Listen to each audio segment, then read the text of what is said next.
ಚೆಲುವರಾಯ ಸ್ವಾಮಿ ಅವರು ಕೂಡ ಆಗಮಿಸಿದ್ದಾರೆ. ಮಳವಳ್ಳಿ ವಿಧಾನಸಭಾ ಕ್ಷೇತ್ರದ ಸನ್ಮಾನ್ಯ ಶಾಸಕರಾದ ಶ್ರೀ ನರೇಂದ್ರ ಸ್ವಾಮಿ ಅವರು ಕೂಡ ಸನ್ಮಾನ್ಯ ಮುಖ್ಯಮಂತ್ರಿಗಳು ಉಪಮುಖ್ಯಮಂತ್ರಿಗಳ ಜೊತೆಯಲ್ಲಿ ಧಾವಿಸಿ ಬರ್ತಾ ಇದ್ದಾರೆ.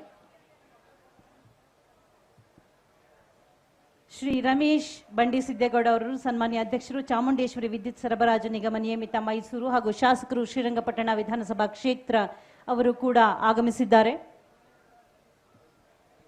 ತಾಯಿ ಕಾವೇರಿಗೆ ಪೂಜೆಯನ್ನು ಸಲ್ಲಿಸುವಂತಹ ಕ್ಷಣಕ್ಕೆ ನಾವೆಲ್ಲರೂ ಕೂಡ ಇಲ್ಲಿ ಸಾಕ್ಷಿ ಆಗ್ತಾ ಇದ್ದೇವೆ.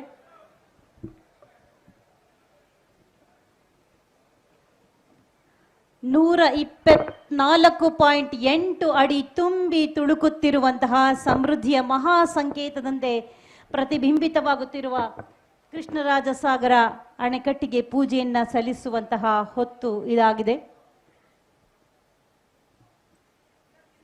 ಪೂಜಾ ಕೈಂಕರ್ಯವನ್ನ ನೆರವೇರಿಸ್ತಾ ಇದ್ದಾರೆ.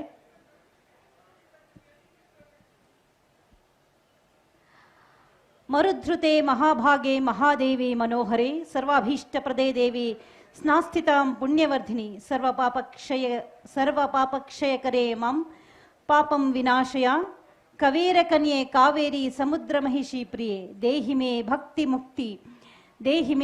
ಮುಕ್ತಿತ್ವಂ ಸರ್ವತೀರ್ಥ ಸ್ವರೂಪಿಣಿ ಸಿಂಧುವರ್ಯೇ ದಯಾ ಸಿಂಧೋ ಮಾಮುದ್ಧರ ದಯಾಂಬುದೆ ಸ್ಥಿಯಂ ದೇಹಿ ಸುತಂ ದೇಹಿ ಶ್ರಿಯಂ ದೇಹಿ ತತಸ್ವಗ ಆಯುಷ್ಯಂ ದೇಹಿ ಚಾರೋಗ್ಯಂ ಲೋಣಾನ್ಮುಕ್ತಂ ಕುರುಷ್ವ ಮಾಂ ತಾಸಾಂ ಚ ಸರಿತಾಂ ಮಧ್ಯೆ ಸಹ್ಯ ಕನ್ಯಾಘನಾಶಿನಿ ಕಾವೇರಿ ಲೋಕವಿಖ್ಯಾತ ಜನತಾಪ ನಿವಾರಿಣಿ ಸರ್ವ ದುಃಖ ಹರೇ ದೇವಿ ಅಂತ ನಾವು ಎಲ್ಲ ದುಃಖಗಳನ್ನು ನಿವಾರಿಸುವಂತಹ ತಾಯಿ ಕಾವೇರಿಗೆ ಪ್ರಾರ್ಥನೆಯನ್ನ ಸಲ್ಲಿಸ್ತಾ ಇದ್ದಾರೆ. ಸನ್ಮಾನ್ಯ ಮುಖ್ಯಮಂತ್ರಿಗಳು ಹಾಗೆ ಸನ್ಮಾನ್ಯ ಉಪಮುಖ್ಯಮಂತ್ರಿಗಳು ಜೊತೆಯಾಗಿದ್ದಾರೆ.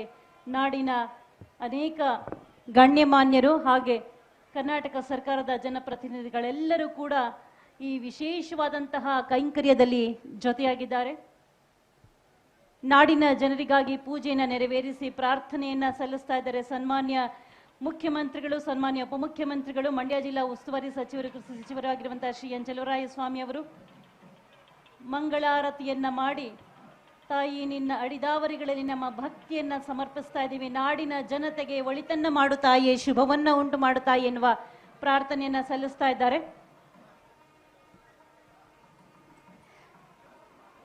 130 ಚದರ ಕಿಲೋಮೀಟರ್ನಷ್ಟು ಜಲ ಸಮೃದ್ಧಿಯನ್ನ ಹೊಂದಿರುವಂತಹ ಕೃಷ್ಣರಾಜಸಾಗರ ಅಣೆಕಟ್ಟು ನಮ್ಮ ಕಣ್ಣೆದುರಿನಲ್ಲಿ ಅತ್ಯಂತ ಸೊಬಗಿನಿಂದ ಕಂಗೊಳಿಸ್ತಾ ಇದೆ.